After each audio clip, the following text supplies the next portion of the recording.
Shalom, salam kasih di dalam nama Yesus, salam sejahtera saudara yang dikasihi Tuhan. Kita bersyukur kalau saat ini kita ada kesempatan, ada peluang untuk sama-sama belajar dan mendengar firman Tuhan. Karena itu sangat penting untuk kita masing-masing mempersiapkan hati kita, pikiran kita, supaya kita dapat belajar dan mendengar firman Tuhan dengan baik. Firman Tuhan yang kita pelajari dan renungkan bersama-sama diambil di dalam Markus pasal yang keempat ayat yang ke-35 sehingga 41. Sekali lagi, Markus pasal 4 ayat 35 sehingga 41. Dan saya akan bacakan di sini dalam terjemahan bahasa Indonesia. Angin ribut diredakan. Pada hari itu, waktu hari sudah petang, Yesus berkata kepada mereka, "Marilah kita bertolak ke seberang." Mereka meninggalkan orang banyak itu, lalu bertolak, dan membawa Yesus beserta dengan mereka dalam perahu, di mana Yesus telah duduk, dan perahu-perahu lain juga menyertai Dia. Lalu mengamuklah taufan yang sangat dahsyat, dan ombak menyembur masuk ke dalam perahu, sehingga perahu itu mulai penuh dengan air. Pada waktu itu Yesus sedang tidur di buritan di sebuah tilam. Maka murid-muridnya membangunkan dia dan berkata kepadanya, "Guru, engkau tidak peduli kalau kita binasa." Ia pun bangun, mengherdik angin itu dan berkata kepada danau itu, "Diam, tenanglah." Lalu angin itu reda dan danau itu menjadi teduh sekali. Lalu ia berkata kepada mereka, "Mengapa kamu begitu takut? Mengapa kamu tidak percaya?" Ayat yang terakhir, mereka menjadi sangat takut dan berkata seorang kepada yang lain, "Siapa gerangan orang ini, sehingga angin dan danau pun taat kepadanya?" Demikian pembacaan firman Tuhan.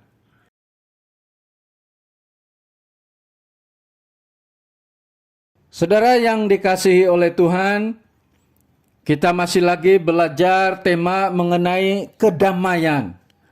Dan subtema kita pada minggu ini, aman dan damai dalam badai. Saudara yang dikasihi Tuhan, subtema ini sesuatu yang luar biasa, di luar kebiasaan dunia ini. Dan tidak berlebihan kalau kita katakan ianya bertentangan dengan kehendak dunia. Kenapa? Karena bagi dunia aman dan damai itu apabila segala sesuatu berjalan dengan lancar. Aman dan damai itu apabila tidak ada kesusahan atau kesulitan yang dialami. Aman dan damai itu apabila kehidupan makmur. Dan ini sangat menarik untuk kita renungkan dan pelajari bersama-sama. Dan ini memang sangat penting sebagai anak-anak Tuhan untuk kita mengerti. Saudara yang dikasihi Tuhan, bagaimana supaya kita boleh aman dan damai dalam badai? Kita tahu badai itu berarti masalah, persoalan atau kesusahan yang dialami. Jadi kita belajar yang pertama, aman dan damai dalam badai. Apabila respon kita benar dan tindakan kita benar. Saudara, ketika badai terjadi, murid-murid Yesus datang kepadanya. Dan ini satu respon yang baik, satu respon yang benar. Tetapi kita perhatikan tindakan murid-murid Yesus yang seterusnya. Mereka datang kepada Yesus dan berkata, "Guru, Engkau tidak peduli kalau kita binasa." Jadi ini satu tindakan murid Yesus yang salah. Lalu saudara yang dikasihi Tuhan, bagaimana dengan kita? Ketika badai itu datang dalam hidup kita, apa respon kita? Apakah kita berkata kepada Tuhan, "Kenapa Engkau membiarkan badai ini terjadi di dalam hidup saya?" Atau kita berkata kepada Tuhan, "Tuhan, badai ini tidak patut saya alami." Apakah kita cenderung memarahi Tuhan dan menyalahkan Tuhan? Tetapi saudara yang dikasihi Tuhan, respon yang benar dan tindakan yang benar adalah ketika badai datang, kita datang kepada Tuhan dan berkata, "Tuhan, mampukan saya untuk melalui persoalan ini." Jangan berkata, "Tuhan, kenapa Engkau tidak peduli dengan keadaan saya?" Jangan berkata, "Tuhan, kenapa Engkau tidak peduli kalau saya binasa?" Sebab saudara yang dikasihi Tuhan, Tuhan sangat peduli dengan kita. Tuhan sangat mengasihi kita. Buktinya, Yesus datang ke dunia untuk menyelamatkan kita supaya kita tidak binasa selama-lamanya. Ini bukti kepedulian yang sangat besar Tuhan terhadap kita. Yang kedua, kita belajar aman dan damai dalam badai. Apabila kita menyadari bahwa Yesus Kristus yang Maha Kuasa itu ada di dalam hidup kita. Saudara, murid-murid Tuhan Yesus tahu bahwa Yesus ada di dalam perahu. Tetapi sayangnya mereka tidak menyadari kuasa dan kemampuan Yesus. Sehingga apabila badai yang besar datang menerpa, sehingga perahu mereka hampir penuh dengan air, mereka merasa sangat ketakutan. Saudara yang dikasihi Tuhan, sebagai manusia kita tidak dapat lari dari menghadapi badai. Ada banyak badai yang kita tempuh di dalam hidup kita. Saudara, persoalannya apakah kita sungguh-sungguh menyadari bahwa Yesus ada di dalam hidup kita? Apakah kita sungguh-sungguh menyadari Yesus ada di dalam keluarga kita? Ini sangat penting untuk kita sadari, karena kita tahu hanya Yesus yang dapat memberikan aman dan damai dalam badai. Saudara, firman Tuhan di dalam Mazmur 23 ayat 4 terjemahan Indonesia berkata, "Sekalipun aku berjalan dalam lembah kekelaman, aku tidak takut bahaya, sebab Engkau besertaku. Gadamu dan tongkatmu itulah yang menghibur aku." Pemazmur ini menyadari meskipun dia menghadapi badai, tetapi dia tidak takut karena dia percaya Yesus ada atau Tuhan ada menolong dan bersama-sama memampukan melalui badai itu. Saudara yang dikasihi Tuhan, Tuhan tidak pernah berjanji tidak ada badai di dalam hidup kita. Tetapi Tuhan berjanji untuk senantiasa menyertai. Saudara, kalau ada badai yang terjadi di dalam hidup kita, percayalah Tuhan ada menolong kita, memampukan kita untuk bangkit sehingga kita dapat mengalami damai di dalam badai karena pertolongan daripada Tuhan. Yang ketiga, kita belajar aman dan damai dalam badai. Apabila kita percaya Yesus mampu meredakan badai itu. Dalam firman Tuhan yang sudah kita baca, Yesus berkata kepada danau itu, "Diam, tenanglah." Saudara yang dikasihi Tuhan, angin itu pun reda dan danau itu menjadi tenang sekali. Murid-murid Tuhan Yesus takut dan berkata, "Siapakah dia ini? Angin dan ombak pun taat kepadanya." Saudara, badai akan datang menerpa dalam hidup kita. masalah akan datang di dalam kehidupan kita.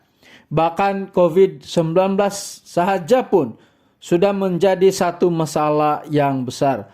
Lalu bagaimana kalau badai itu datang dalam hidup kita? Apakah kita hendak memikulnya sendiri atau kita bergantung kepada kekuatan dan kemampuan kita? Atau apakah kita bergantung kepada kekuatan sesama manusia? Saudara yang dikasihi Tuhan, hanya Tuhan Yesus sahaja yang dapat berkata kepada badai, tenanglah dan diamlah. Sebab itu di dalam Yesus kita ada damai yang sejati. Sebab hanya Dia yang dapat membuat badai menjadi tenang.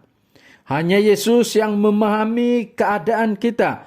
Sebab Yesus sendiri lebih 2000 tahun yang lalu telah menjadi manusia, bahkan menderita sampai mati di atas kayu salib. Dia mengalami banyak badai di dalam kehidupannya. Sebab itu dia sangat memahami kita. Saudara yang dikasihi Tuhan, firman Tuhan di dalam Yakobus 1 ayat yang kedua. Firman Tuhan yang luar biasa dan saya bacakan dalam terjemahan Indonesia. Begini bunyi firman Tuhan. Saudara-saudaraku, anggaplah sebagai suatu kebahagiaan apabila kamu jatuh ke dalam berbagai-bagai pencobaan. Jadi ini sesuatu yang luar biasa. Kenapa badai itu dianggap sesuatu yang membahagiakan? Kenapa? Karena ketika badai itu datang, kita bergantung, berharap kepada Tuhan. Sehingga kita semakin dewasa di dalam Yesus. Dan ini sesuatu yang membahagiakan. Yang tidak dapat diberikan oleh dunia ini. Dan pastinya bertentangan dengan keinginan dunia. Ada seorang yang menderita penyakit kronik. Dia terus bergantung dan berharap kepada Tuhan walaupun dia mengalami badai. Dia tidak berputus asa. Nah, akhirnya dia disembuhkan. Dan dia sangat bersyukur karena melalui badai yang terjadi di dalam hidupnya, bukan hanya dia belajar untuk terus bergantung kepada Tuhan, tetapi dia dapat memberkati orang lain yang menderita masalah yang sama. Saudara yang dikasihi Tuhan, badai yang kita alami boleh menjadi berkat kalau kita terus bergantung dan berharap kepada Tuhan. Saudara yang dikasihi Tuhan, memang badai itu sesuatu yang bukan mudah. Tetapi ketika kita bergantung kepada Tuhan, kita dapat melaluinya. Saudara yang dikasihi Tuhan, memang aman dan damai dalam badai itu sesuatu yang bertentangan dengan dunia. Tetapi marilah kita tetap percaya kepada Tuhan, karena kita boleh mengalaminya kalau kita terus bergantung di dalam Yesus Kristus. Karena kita tahu bahwa meskipun kita lemah, tetapi di dalam Yesus kita kuat sehingga kita dapat menghadapi apapun badai. Yang penting datanglah kepada Yesus karena Dialah Raja Damai.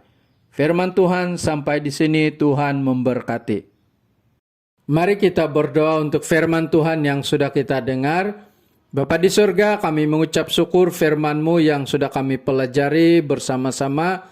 Biarlah melalui firman-Mu mengajar kami ketika terjadi badai di dalam kehidupan kami tidak putus harapan, tetapi terus percaya dan bergantung kepada Tuhan. Terima kasih Bapa atas firman-Mu. Saat ini kami mau berdoa untuk jemaat Tuhan, dimanapun berada. Kami tahu Tuhan sentiasa menyertai dan memberkati mereka. Yang sakit pasti Tuhan memberikan pertolongan sehingga terjadi kesembuhan apapun masalah kesehatan yang dialami. Yang ada pergumulan, kami percaya Tuhan menolong. Tuhan juga memberkati gereja kami, para pemimpin gereja kami. Tuhan juga memberkati negara kami, ekonomi negara kami, dan juga para petugas barisan hadapan. Terima kasih Tuhan, ini doa kami. Kami serahkan semuanya dalam tangan-Mu. Di dalam nama Tuhan Yesus kami sudah berdoa. Amin.